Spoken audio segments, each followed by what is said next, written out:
Good evening. I'm GeoEnvironmental Atmosphere forecaster Andrew Fleck with part 2 of our wind forecast video.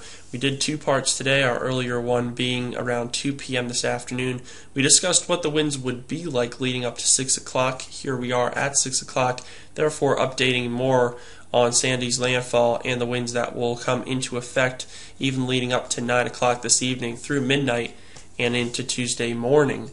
At this time, Sandy's positioned just off the New Jersey shore here, making landfall within the hour of 6 to 7 o'clock. From there, late Monday night, coming into around midnight or early Tuesday, Sandy would be positioned enough and well enough into New Jersey before then later Tuesday, occurring into more of Pennsylvania, weakening as it does, and then after that, Tuesday evening into Wednesday, Sandy turns back out to a northeast direction and conditions begin to calm.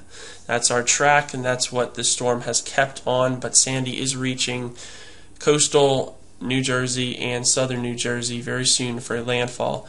Around this particular hour, or just about the hour of 7 o'clock, Sandy will be making that landfall. And winds, we thought they were strong now, they will get even stronger, folks. That's what we want to definitely bring to your attention, especially in a corridor that we were going to focus more of in this video than we did in the last. In the last video, if you followed, and we also have a link to that for you to catch up if you missed the 2 p.m. part 1, we had Sandy being positioned further offshore.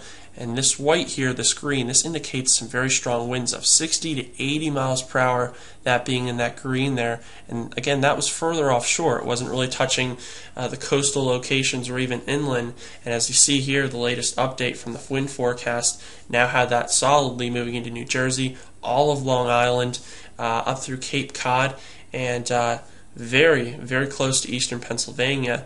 And I'm going to use my pointer tool here. This is a very neat tool that I have, and it allows me to see the exact time of this wind and also the exact knots and mile per hour that these winds will exhibit over the area. So first, we've always talked about the Lehigh Valley. We'll go into this location first and find out exactly where we feel this would promote the strongest winds up through 9 o'clock this evening as Sandy makes its landfall.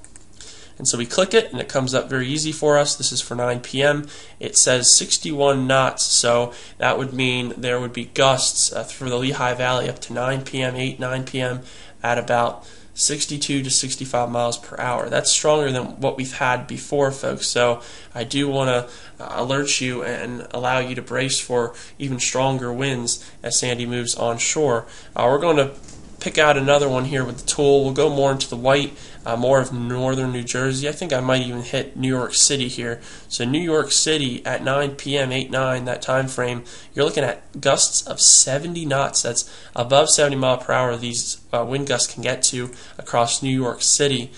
We do have a green area here. I think it would be really interesting to see what this forecast shows there. Again, might even be gusts for the New Jersey coast as well. And we point that right there over the ocean, and it shows 85 knots. That's almost 90 miles per hour gusts that time frame for 8 to 9 o'clock. And this is all for when Sandy moves onshore into New Jersey. Now, that's for 9 o'clock, so let's go further ahead, maybe to about 11 o'clock, and see what those winds do when Sandy is finally well above and inland into New Jersey. And what you'll notice here is the white a bit goes away, not as widespread, but rather it hovers around that centered structure of Sandy. And so what we now have is the Lehigh Valley under the gun, Philadelphia under the gun, northern New Jersey continually out of the highest winds gusted and forecasted for 10, 11, and 12 tonight. And so I'm also going to point my pointer tool here over the Lehigh Valley for 11 p.m. and that's 68 knots. That's over 70 miles per hour much later here. And again, those winds are going to follow the northern end and northeastern ends of this centered structure of Sandy, and we do believe that there's going to be some problems for much later on tonight. Winds won't stop till at least after midnight, or at least slow down. So we do want to make that known to you folks that yes, Sandy will make landfall, but I don't know if you've seen the latest National Hurricane Center. Their forecast has Sandy now solidly into Pennsylvania, still as a hurricane. So we want you to understand, obviously, the severity of this storm and the impacts it will still have for the next 6 to 8 hours. The last but not least, we're going to mention one thing that might be a positive for those locations we spoke of: the Lehigh Valley, obviously New Jersey, Long Island, and some of those coastal locations up toward Connecticut to Massachusetts and Maine. You don't have as much rain falling. And so sometimes when you have those winds at an 850 millibar level, that's about 3,000 to 5,000 feet in the atmosphere, when you have heavy rain mixed in, it will take the strongest winds at that 3,000 to 5,000 level and point them downward to the ground. And so without the rain, you get a little bit less of those winds, but still strong enough. So we'll have to watch radar as well. Not only will these winds be strong enough without the rain, but if there is any rain or other excessive rain bands that do come into the mix, that's when you could have even stronger gusts. So we'll have to watch and keep an eye on that. But as of right now, folks, stay indoors. Try to stay off the roads tonight. You never know. There might be a road you make a turn on, there's a tree down, power lines out, or even down further near low-lying areas where flooding is occurring.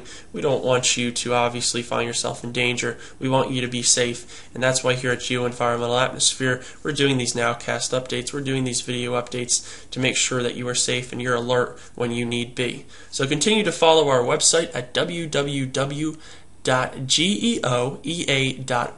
and our Facebook page. We're very interactive there. We post very frequently. This is a time where you can get together with other folks around your area who also have the same questions and concerns, and we are one of those organizations that focuses on answering those questions and concerns for you.